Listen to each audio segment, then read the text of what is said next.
Maintenant que nous savons tous que les refus de prêt immobilier ne cessent d'augmenter, se préparer lors de votre demande de prêt est une véritable nécessité. Vous êtes avec Lorraine sur My2Cents, la chaîne qui améliore votre avenir financier, et comme le temps c'est de l'argent, n'oubliez pas que vous pouvez regarder cette vidéo en accéléré. Après le refus de mon tout premier crédit immobilier, j'ai étudié la finance personnelle et l'immobilier pendant plusieurs mois, et après avoir effectué quelques changements stratégiques, j'ai enfin obtenu la grande satisfaction de devenir propriétaire. Et donc dans cette vidéo, je vais partager avec vous 9 erreurs à ne pas commettre lors de votre demande de prêt immobilier. Première erreur, ne pas comparer les offres de votre banque avec celles des concurrents. Même si ça peut sembler évident, lorsqu'il s'agit de demander un prêt immobilier, beaucoup de personnes pensent à tort qu'ils sont obligés de faire cette demande uniquement auprès de la banque avec laquelle ils ont leur compte courant habituel. Mais c'est complètement faux, ce n'est absolument pas une obligation. En fait, lors de l'évaluation de votre demande de prêt, le prêteur va examiner principalement vos revenus, votre capacité de remboursement, votre emploi et vos antécédents de crédit. Alors que vous fassiez votre demande auprès de votre banque habituelle ou bien dans une autre banque, ça n'aura aucune incidence sur le fait d'obtenir votre prêt ou non. Vous n'aurez absolument pas plus de chances d'obtenir une réponse favorable en passant par votre établissement bancaire habituel. C'est pourquoi je vous recommande de toujours comparer les différentes offres sur le marché et de considérer tous les organismes de prêt, y compris ceux qui ne sont pas toujours les plus connus, parce qu'ils offrent souvent un meilleur rapport qualité-prix. Donc ne l'oubliez pas, votre prêt immobilier est susceptible d'être une de vos plus grosses dépenses mensuelles, et ça pendant des années. Il est donc très important pour vous d'obtenir la meilleure offre, et par meilleure offre, ce que je veux dire, c'est l'offre la plus adaptée à votre situation personnelle. Deuxième erreur, à avoir un découvert non autorisé. Démontrer à votre banquier que vous savez bien gérer votre argent, c'est un élément essentiel d'une demande de prêt réussie. Et bien qu'avoir un découvert ne devrait pas affecter de manière négative votre demande, un découvert qui n'a pas été autorisé aura certainement un impact en votre défaveur. Donc c'est important de bien retenir ça. Parfois, votre banque peut vous permettre de dépasser votre limite autorisée de dépenses sans que vous n'ayez d'avertissement, en moyennant quelques frais bien entendu. Mais si ça n'a pas été prévu au départ, si c'était pas un arrangement, eh bien vous serez rapidement perçu comme quelqu'un qui a des difficultés pour gérer son argent. Et de son côté, le prêteur, lui, a besoin de s'assurer qu'il va revoir son argent un jour avant de vous le prêter. Donc, c'est votre rôle de lui prouver que vous êtes quelqu'un qui sait gérer son argent correctement. Et pour vérifier que vous savez gérer votre argent, votre budget, lors d'une demande de prêt, eh bien, le prêteur va vous demander généralement les relevés de votre compte courant sur les 6 derniers mois. Alors, faites au mieux pour respecter une certaine limite de dépenses et soyez toujours prudent pendant cette période de 6 mois minimum. Et bien entendu, cette recommandation s'applique aussi sur votre carte de crédit si vous en avez une. Troisième erreur, avoir des retards de paiement dans ses factures. Dans le prolongement du point précédent, il faut savoir que les factures impayées sont généralement quelque chose que vous devez éviter à tout prix. Encore une fois, il s'agit de démontrer à votre prêteur que vous avez la capacité de le rembourser. Donc surveillez de près les prélèvements automatiques de vos factures et assurez-vous qu'ils pourront être effectués sans aucun problème. Vous devez éviter à tout prix de vous retrouver avec des impayés, avec des pénalités de retard. Et si malgré vos efforts, vous ne parvenez pas à stabiliser votre situation, ce que je vous recommande de faire, c'est de vous abonner sur ma chaîne YouTube et de regarder mes autres vidéos, parce que je suis sûre que vous trouverez de nombreuses astuces pour vous aider à mieux gérer votre argent au quotidien. Quatrième erreur, changer d'emploi juste avant d'effectuer une demande de prêt. Avoir un emploi permanent et le conserver pendant une très longue période au cours de sa vie, je crois que c'est devenu quelque chose de plutôt exceptionnel de nos jours, et qu'il est même courant, même presque banal, que les gens changent d'emploi fréquemment. Et les banques en sont conscientes, donc elles ont assoupli la règle en ce qui se concerne la durée pendant laquelle vous devez être avec un employeur avant de pouvoir faire votre demande de prêt. Par contre, votre banquier, il exigera en général que vous ayez quand même un emploi permanent et que vous ayez au moins passé votre période d'essai avant de pouvoir vous offrir un prêt. Alors même si des exceptions peuvent être faites au cas par cas, il sera toujours plus simple pour vous d'obtenir votre prêt si votre situation respecte les conditions qui sont exigées par votre banquier. Ce qui signifie en d'autres termes que votre prêt ne sera approuvé que si vous occupez un poste depuis au moins 6 mois. Donc, ne prévoyez pas de changer d'emploi si vous avez l'intention de demander un prêt. Faites votre prêt d'abord et une fois accordé, revoyez votre situation professionnelle si c'est toujours nécessaire. Cinquième erreur, ne pas avoir suffisamment d'économies. Alors, vous savez probablement déjà qu'il est nécessaire d'avoir un acompte d'au moins 10% du prix total de la propriété que vous souhaitez acheter quand vous achetez un bien immobilier pour la toute première fois. Alors même s'il arrive que certaines banques vont financer la totalité de votre achat immobilier, il vaut mieux être prévoyant et mettre toutes les chances de votre côté en économisant suffisamment d'argent avant d'effectuer votre demande de prêt.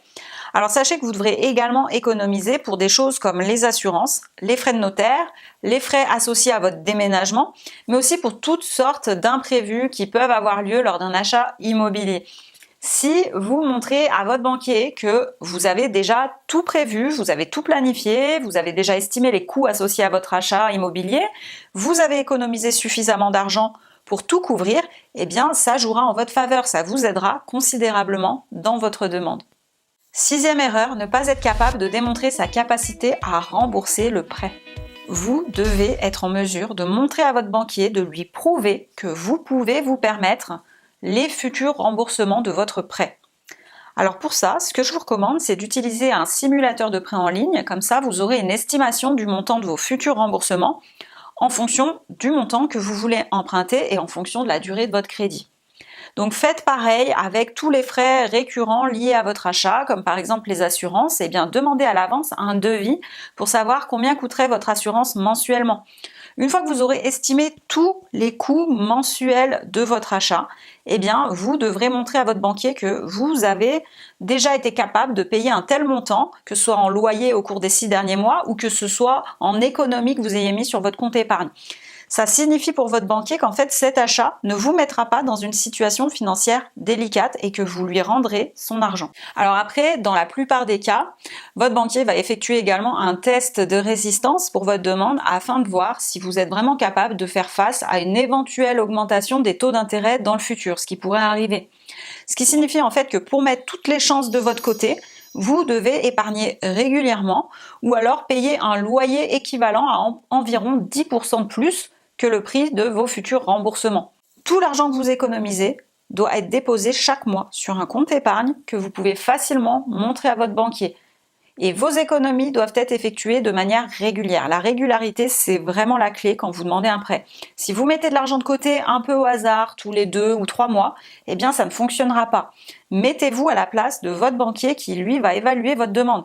Lui, ce qu'il a besoin de voir, c'est un mode d'épargne qui est propre, qui est régulier. Lui, il préfère voir un montant qui est épargné chaque mois régulièrement plutôt qu'un gros montant qui est épargné un peu au hasard de temps en temps. Et si jamais vous retournez vivre avec vos parents pour vous aider à économiser et que vous leur versez un petit loyer chaque mois, eh bien assurez-vous de pouvoir le prouver. Faites-le en virement automatique, ne le faites pas en liquide. Payez votre loyer à vos parents ou même votre loyer à votre propriétaire, c'est la même chose. Payez toujours par virement bancaire et non pas en liquide. Il est important de rappeler que si vous payez un loyer, eh bien ce montant il sera pris en compte pour prouver votre capacité de remboursement. Donc si vous payez un loyer de 800 € par mois par exemple et que votre futur crédit, vos futurs remboursements vont être de 600 €, eh bien vous avez réussi le test de capacité de remboursement.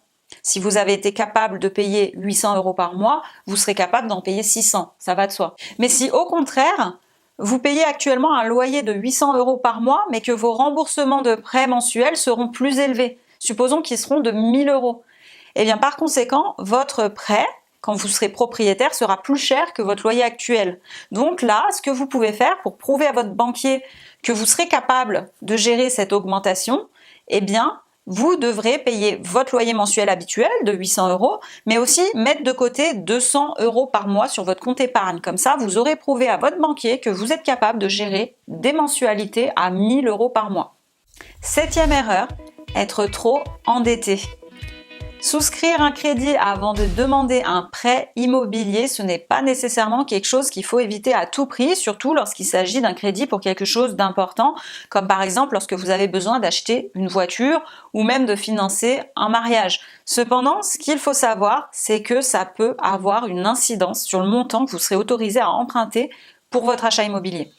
La plupart des gens connaissent probablement les règles de prêt qui sont imposées par la Banque centrale et qui visent à limiter le montant que vous pouvez emprunter en fonction de vos revenus. Mais il existe aussi une autre limite. Il s'agit de votre capacité d'endettement.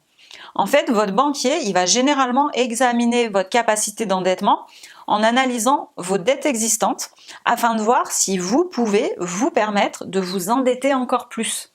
Donc en règle générale, le prêteur il va s'assurer que votre remboursement mensuel ne dépasse pas environ 30% de votre revenu net disponible. Donc ça veut dire que si vous cherchez à emprunter un gros montant, eh bien autant que possible, ne contractez plus aucune nouvelle dette avant de demander ce prêt immobilier. Alors bien sûr, dans certains cas de figure, si vous avez une très bonne capacité d'épargne et des revenus solides, si vous avez une bonne situation, vous pourrez vous endetter au-delà de ces 30%, mais c'est au cas par cas. Donc vous l'avez compris, plus vous serez endetté, plus ça réduira le montant maximum que vous serez autorisé à emprunter à votre banque pour votre achat immobilier. 8e erreur, manquer de préparation et d'organisation.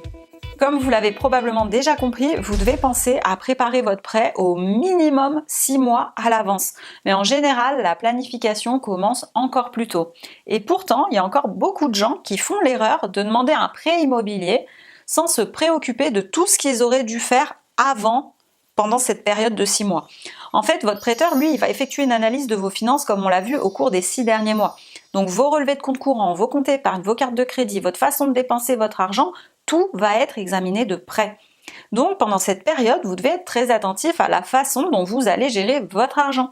Et donc comme je l'ai déjà mentionné, vous ne devrez manquer aucun remboursement de facture ou de prêt et vous ne devrez pas avoir de découvert non autorisé. Et enfin, vous ne devez pas oublier aussi que certaines de vos habitudes ne seront pas forcément vues d'un très bon œil de la part de certains prêteurs. Donc si par exemple vous avez tendance à jouer à des jeux d'argent, au loto ou encore à avoir toutes sortes de débits sur votre relevé de compte dont vous ignorez parfois même l'existence, eh bien c'est peut-être le bon moment pour faire le tri et pour vous assurer que toutes ces dépenses n'impactent pas votre demande de prêt.